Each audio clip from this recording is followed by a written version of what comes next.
Christmas night had fallen on the small, snow-covered town.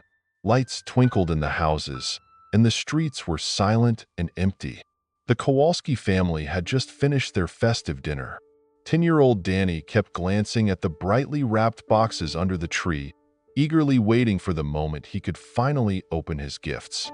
"Patience, son," his father said with a smile. "All in good time." When the clock struck midnight, the family gathered in the living room. Danny darted to the tree and began tearing into the presents.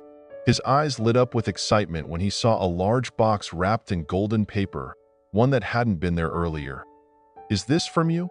he asked his parents. "No, son," his mother replied, glancing at his father in confusion. "Maybe Grandpa brought it?"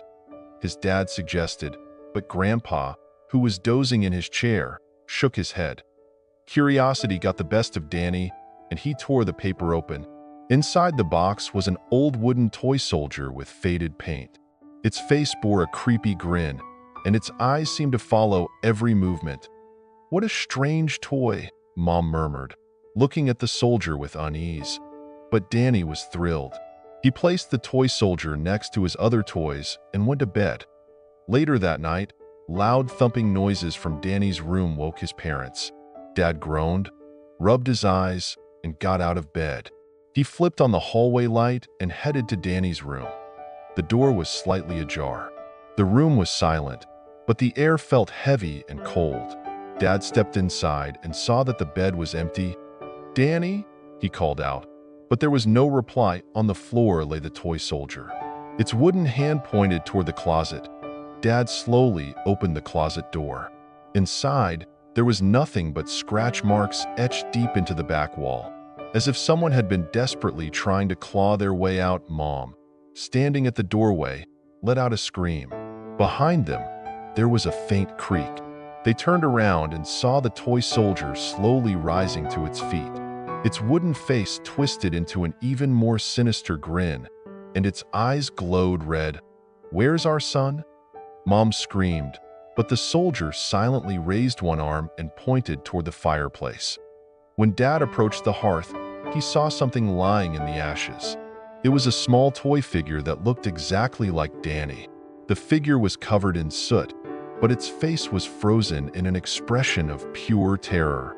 "No," Mom whispered, covering her face with her hands. The soldier chuckled softly. Its wooden laughter echoed through the room before it suddenly collapsed to the floor, lifeless. It seemed like everything was over, but it was only the beginning. The next morning, the police inspected the house, but there was no sign of Danny. The toy soldier was gone as well. The only strange thing they noticed was that the Christmas tree, along with all the gifts underneath it, had been burned, even though there hadn't been a fire in the house. The following evening, neighbors reported finding strange wooden figurines on their doorsteps, each with a horrifying grin and lifeless, staring eyes.